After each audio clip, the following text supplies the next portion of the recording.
It's been so long. I know it's been a while. How are you? Living my day one mask at a time. Yeah, me too. Do you wear like what's your mask situation? Do you have like a place where you keep masks or do No, just nothing fancy. nothing I, fancy? I'm wearing those medical masks or whatever. That's all I got. And like none of the fancy ones. I really want to get a cute like fashion one, but I haven't gotten into that yet. What do you think of these people that have like the shield masks? Like the big like your like Star Wars mask. Is that aggressive or do you think I see I, it and I'm like, wow, that's pretty that's extra. I mean, the other day I was on set shooting and they put one of those on me, like the full on shield.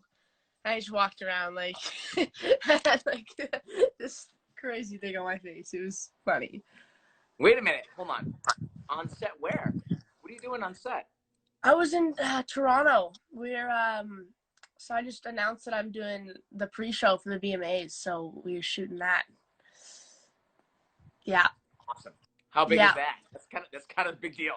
yeah. It's really exciting. It's really cool. I'm really stoked. So it'll be fun. Cool. So that's next week, August 30th, right? Is the VMAs? August 30th is the VMAs, and yeah, it'll be so cool. I know that like some of the acts are like Jack Harlow, Louis Capaldi, like some crazy, like some of my favorite singers, and it's pretty cool to be up in that list. So Well, you're like one of those best new artist type people, so no big deal. Just here hanging out with Tate McRae. How does that oh feel? my Like god. from okay, so we originally met what like earlier this year. I think you were just like sneaking through the KISSFM Chicago studios. We're Yep. about to let you in. I was like, I don't know who this girl is. No, don't let her in unless I know she needs ID. And now here you are, big time. You're big time. Oh How does no. it feel? How does it feel? I think I'm actually pretty proud because we've been doing a lot over quarantine. Like I've been working my butt off and doing so much and writing and putting stuff out. So it's pretty cool that like the Amaze is happening. We're shooting a lot of stuff. So it's very cool, especially in this crazy time. So It is crazy, yeah. So we're here with Chevy Drive Chicago, doing this whole thing for your Chicago fans, and they want to know the first thing that you ever broke in your entire life is what? what? What'd you just The, say? the first thing you ever broke, because you broke me Broke? first. You broke me first is the jam. We love it. What's the Yo, first thing thank you ever you. broke? Um, I break everything. Literally anything I touch, I break, and I fall over every single second. So I literally cannot tell you. It's way too many things. Have you ever broken a mirror? No, that would scare me so much because I'm like really superstitious. So Yeah. I mean that I've heard that's like terrible luck if you break a mirror. Also, I want to say real quick, congratulations on Vicious because I think that was before we met back early in like February. Vicious was like one of the songs that I just put on repeat during this whole time. That song is so good. Thank you. Thank you. It was really cool. I mean, I was a big fan of Mosey, so it was pretty sick he was on the song. And, it was something different, totally different than what I'd done before. So it was awesome. I love doing it and Love it, putting it out there. love it. All right, so you're Toronto now, or you're No, I'm back in Calgary. okay, And it was a short little trip, but yeah, I'm back in Calgary. cool. What's the biggest difference between Calgary and Toronto? Because we're all USA. We're America here. So what like for your Chicago fans or your Kiss FM fans, what would you say is the biggest difference between Calgary and Toronto? They're actually quite different. Like, I think Toronto's just way bigger, first of all. And I Yeah. think there's like a lot more of an arts industry out in Toronto. Like, I mean, I have a lot of dance friends out there, and I mean, like, it's the hometown of like Drake and The Weeknd, and Toronto's pretty sick. Yeah. Oh well, we talked So about this last time. Like when you came to the studio, I was like, "Yo, what is up with all these Canadian artists that are so effing good?" Like Bieber, yeah, you're right. Weekend, Loud Luxury, gotta love Loud Luxury. so Um, good. so good. And these Canadian artists, um, it just seems like y'all are like just crushing it right now. Oh, I wait, mean, wait, wait, wait. Is Powfu Canadian too? He could be. He's really good. He could. I mean, Toronto.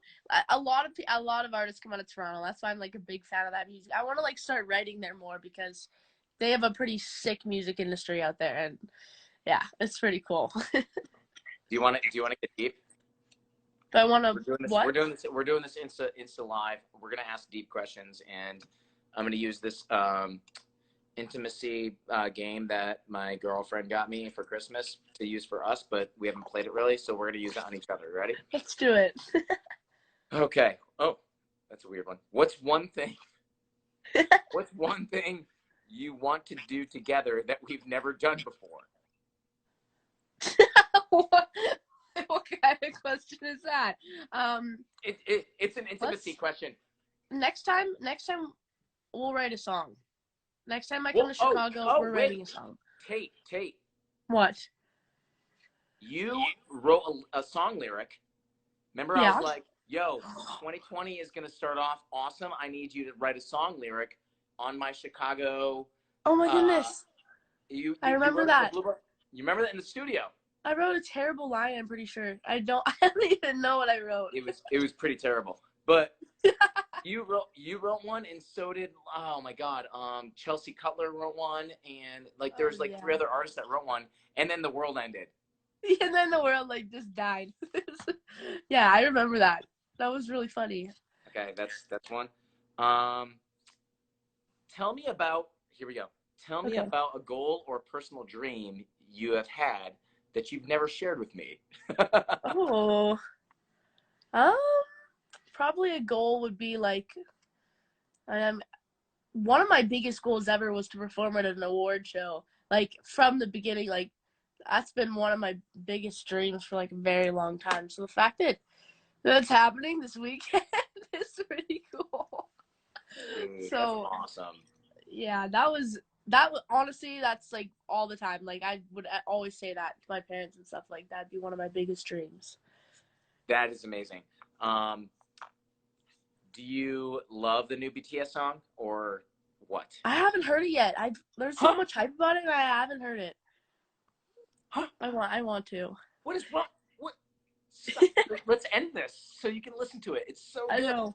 I'm gonna get attacked. They have like a really intense army, BTS army. I've heard their fans are crazy. You think? Yeah. Let's see. What is your biggest fear in a relationship? My biggest fear? Probably like trust. And I feel like breaking trust is like you never know when someone's gonna. You can't really like read their mind. So it's not like, you can lie and you just would never know. That's like the scariest thing ever. So you just have to like put your all into one person and hope that they reciprocate the best. By the way, we're getting hearts all the way up. Like it's just. Are we? Yeah, we are. What's up, Maria Bugelli? Here we go. Is there anyone in your life who you are holding a grudge against? Oh my gosh. I feel like I don't really like hold grudges because I don't care enough about like that kind of stuff. I feel like I focus on other things way too much that, like drama and stuff doesn't really like affect me because I feel like it's stupid. And I feel like everyone can just move on and live their life. I think especially now, like too, because of this pandemic, we're just over why hold a grudge? Like why be dumb about that? Like it's ridiculous. Life's too short, right? You're right. Gonna give you one more, and then we gotta talk about don't be sad. Yeah. Yeah. We gotta do that. What was your biggest ever culture shock? Culture shock? Yeah. Have you ever what does that even mean? Like. So culture shock is like you go to a different country or a different part of the world, and you're like, whoa, like baby thing is this way. Whoa, America has Donald Trump as a president. That's it. That bags. Like, whoa, people have things that go this way. Like that's culture shock. Have you ever gone somewhere and you're like, whoa, that's weird? Like, I mean, I used to live in Oman in the Middle East. When I was wait, time out. Where? In Oman, in the Middle East. Yo, can you read Arabic? I cannot. I wish I could, but That's pretty sick. Yeah. No, I used to live there for like 3 years, and there's some crazy things. Like, I remember just like how we lived our lives, how we did school, everything. Like, no, it was like being on a vacation for every single day, all day long. It was the best ever, and it was so hot there that we could like fry eggs on our like front porch. Like, it was crazy. That hot. It was that hot. Yeah, it was that hot. Well, because you're Canadian and Canada's not that. Yeah, Canada's not too warm. Ever. Don't be sad. Let's talk about it. Yes. What's happening? What is happening, Oh my Tate gosh. McRae? Tell all your Chicago followers. Oh my goodness. I was so excited to release a song because I've been sitting on it for like a year and a half and 2 years or something. And are you serious? yes, hold on. for really? so 2 long. years? Yes, like forever. And it was one of my favorite like lyrics I've written because the song was just like so cool to me. Like I loved like the context and exactly what it was about. And so, I was really stoked to release it, and every single lyric I just kind of love, and it was with great people in the room, and it's just really exciting. Love it. Before I let you go, have to ask the ultimate, like, typical question is this. Who is going to work with Tate McRae in the future that you would absolutely love and, like, mind blown it would happen? Is it Calvin Harris? Is it Kygo? Is it, like, Drake? Like, who is it? Like, give us the name of that person so that we can forever look at this interview, because when it happens, we're all going to circle back on it and be like, that happened. I mean, this seems impossible, but like... Whoa! No! You're at the VMAs. Nothing's impossible. Post Malone would be like the craziest collab ever.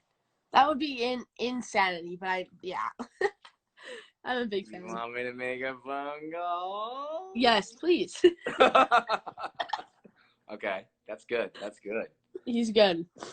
Oh my God. I'm so proud of you, man. Like, you're crushing it even during this crazy times, and congrats on all the MTV stuff. Like, that's some good love. Like, you have no idea. Like, yeah, I remember, like, as a kid just watching it, and the one thing about the MTV VMAs, it sounds kind of weird, but it, like, I watched it in my, like, living room with my mom, and, like, it was cool, like, for her to watch. It was cool for me to watch, because it was, like, branching it all together. I don't know if you feel the same way, but yeah. Oh my goodness. Yeah, no, I did this campaign for MTV, like, earlier in quarantine. It was like I was the MTV push artist, and we had to film everything in our house, like, for MTV. So, like, it was a full-on setup with my mom, dad, and me, and I had to, like, fix all the mic backs and, like, get all the equipment together, but it was pretty sick. It was on MTV. I mean, it's a cool thing. Can you two more things? Can you say the word about? About? Yep, that's good. And then also, what is Tim Hortons like? Is it really that good? Oh, it is so good. Yeah. Tim Hortons is the best, and their coffee beats out everything. So. Okay. Fair. Tate McRae.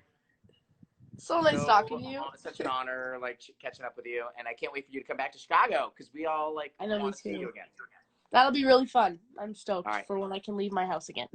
All right. Good luck on August 30th, and continued success. Don't be sad. We love it. We're ready for You Broke Me First too. So kudos. Thank you so much. By the way, congratulations with RCA. Oh, thank you. Yeah.